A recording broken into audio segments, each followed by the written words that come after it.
Assalamualaikum warahmatullahi wabarakatuh.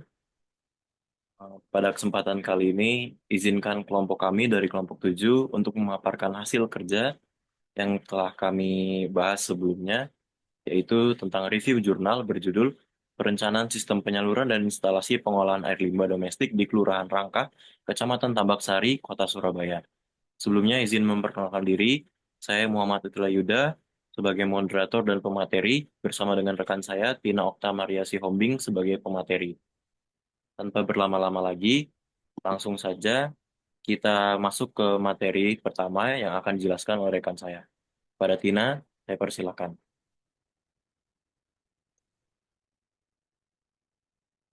Baik, untuk yang pertama yaitu ada pendahuluan, di mana air limbah domestik yang berasal dari aktivitas sehari-hari manusia menjadi salah satu penyumbang utama pencemaran perairan karena 60-80% air bersih yang digunakan akan berakhir sebagai air limbah. Di Kelurahan Rangka, grey water dibuang langsung ke saluran tanpa pengolahan, sementara untuk black waternya hanya diolah dengan tangki septik. Untuk yang selanjutnya adalah untuk menyalurkan air limbah ke instalasi pengolahan air limbah atau IPAL ini diusulkan sebagai solusi, khususnya untuk daerah dengan kepadatan penduduk tinggi dan lahan terbatas. Teknologi yang direncanakan adalah kombinasi anaerobik Bavel reaktor atau ABR dan aerobik biofilter atau AF. ABR dipilih karena keunggulannya seperti biaya operasional rendah, kemudian efisiensi pengolahan tinggi, dan hemat lahan karena bisa dibangun di bawah tanah.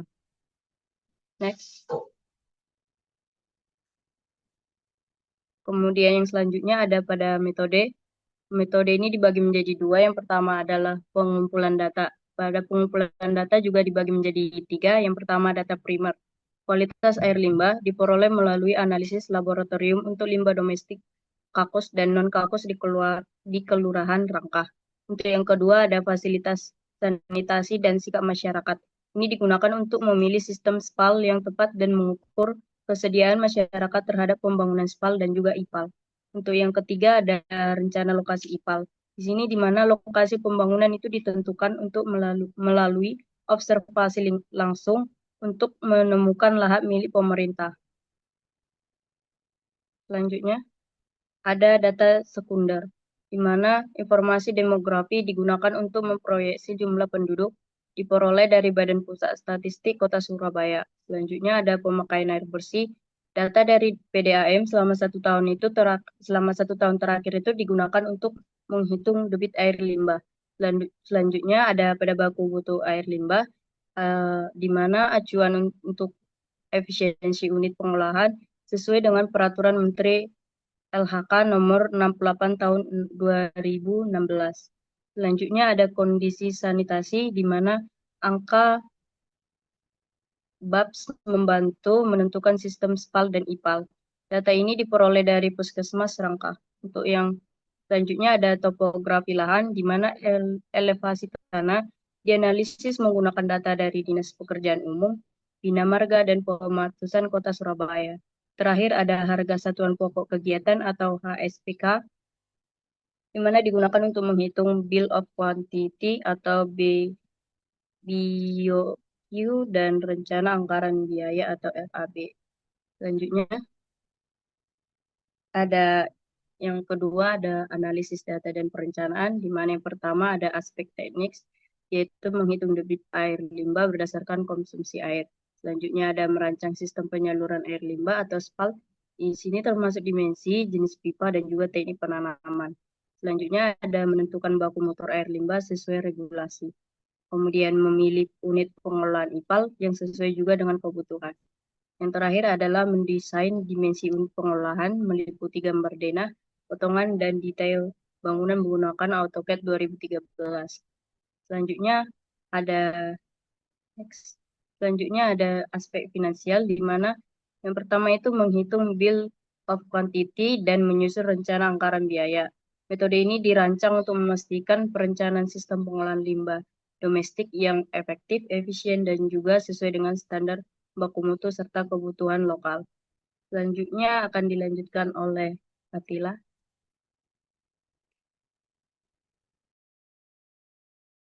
Baik, terima kasih atas kesempatannya.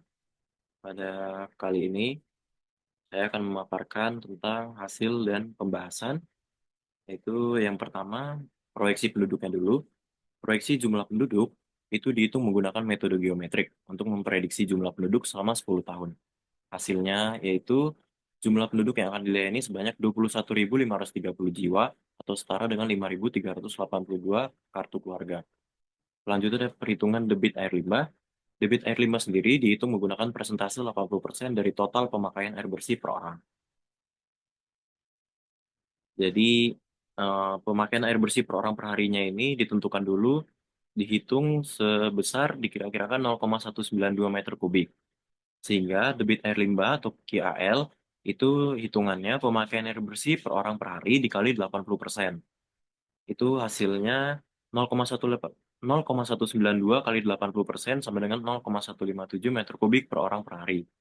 Total debit air limbah yaitu Q total sama dengan 0,157 meter kubik per orang per hari dikali 21.530 jiwa menghasilkan 4.406,4 meter kubik per hari. Selanjutnya eh, akan masuk ke perencanaan sistem penyaluran air limbah.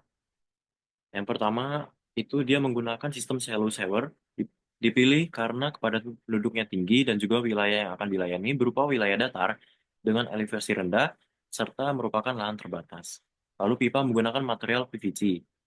Material PVC ini dipilih karena mudah dalam penyambungan, dia juga ringan, tahan korosi, tahan asam, fleksibel dan karakteristik alirannya itu baik. Selanjutnya perhitungan kemiringan pipa atau slope. Slope ini perlu diperhatikan dalam perencanaan dimensi sistem penyaluran air limbah domestik agar aliran yang terjadi memiliki kecepatan self-cleansing. Menurut Peraturan Menteri PUPR Nomor 4 Tahun 2017, diameter pipa minimum untuk spal domestik ini adalah 100 mm karena spal ini membawa padatan. Jadi slope disesuaikan untuk memastikan self-cleansing dengan pipa diameter 104 mm itu slope-nya 0,005 dan pipa diameter 160 mm slope-nya 0,003. Untuk langkah perhitungan sendiri, pertama itu tentukan nilai D per D. Biasanya 0,6 hingga 0,8, yang biasa digunakan 0,7. Lalu juga dapat menghitung nilai K peak per K full atau juga V peak per V full. Untuk pemilihan dimensi atau diameter pipa ini dirancang untuk debit puncak dengan kriteria kecepatan self-cleansing di antara 0,6 hingga 0,75 meter per sekon. Rumus debit penuh atau Q full menggunakan formula Hazen-Williams dengan dengan rumusnya Q sama dengan 0,312 dikali D pangkat 8 per 3 per koefisien Manning dikali slope pangkat setengah, di mana D itu diameter pipa dalam bentuk meter, N itu koefisien kekasaran PVC dengan koefisien Manning itu sekitar 0,11, slope itu kemiringan pipa, dan Q itu debit air limbah. Selanjutnya, ini ada perhitungan kedalaman pemasangan pipa. Kedalaman maksimum penanaman pipa itu 2,99 meter. Sehingga itu ditentukan segitu agar pipa air limbah yang dipasang di bawah pipa air bersih itu jika terjadi kebocoran tidak mengkontaminasi pipa air bersih. Ini ada grafik, jadi ini dapat membantu untuk mencari kipik per kiful. Misalnya ditentukan eh, rasio D per D-nya itu kita pakai 0,7. Ada di grafik yang absis Y. Dari 0,7 ini kita tarik garis horizontal hingga ke garis putus-putus yang discharge. Kenapa pakai yang putus-putus? Karena ini dia menentukan koefisien Manning yang konstan.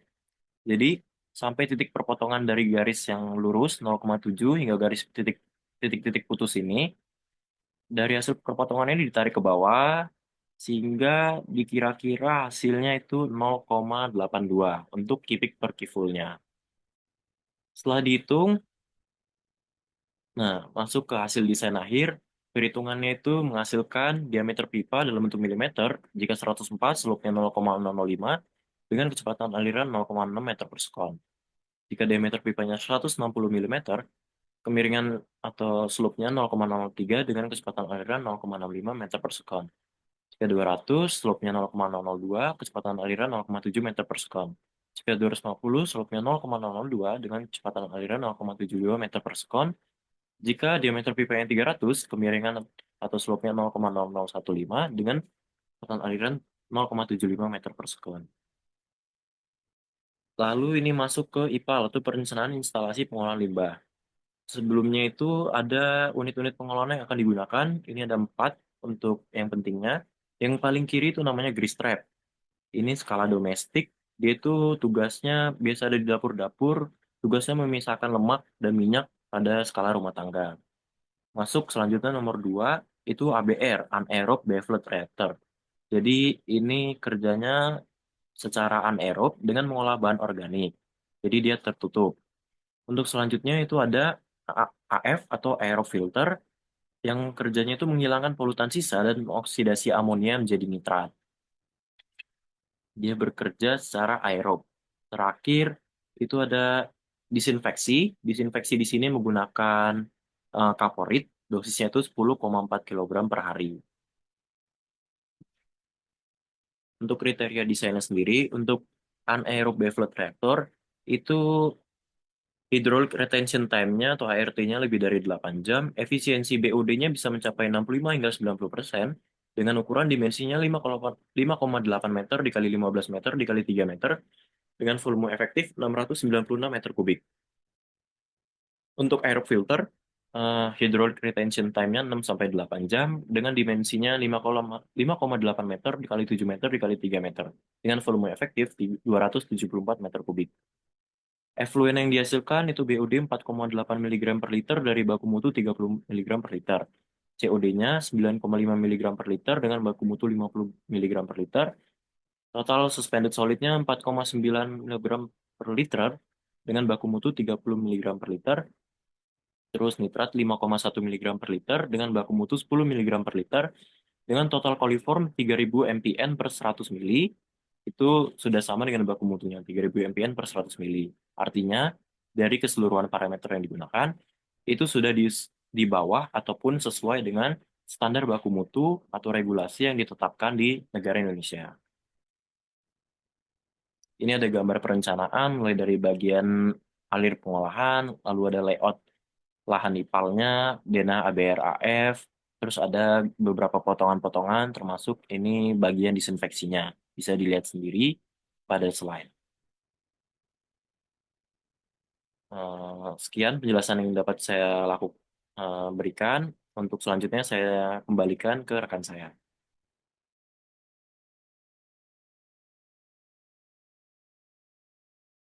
Selanjutnya ada kesimpulan untuk layarnya.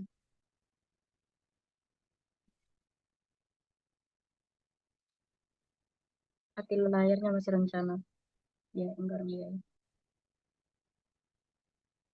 Oh, itu.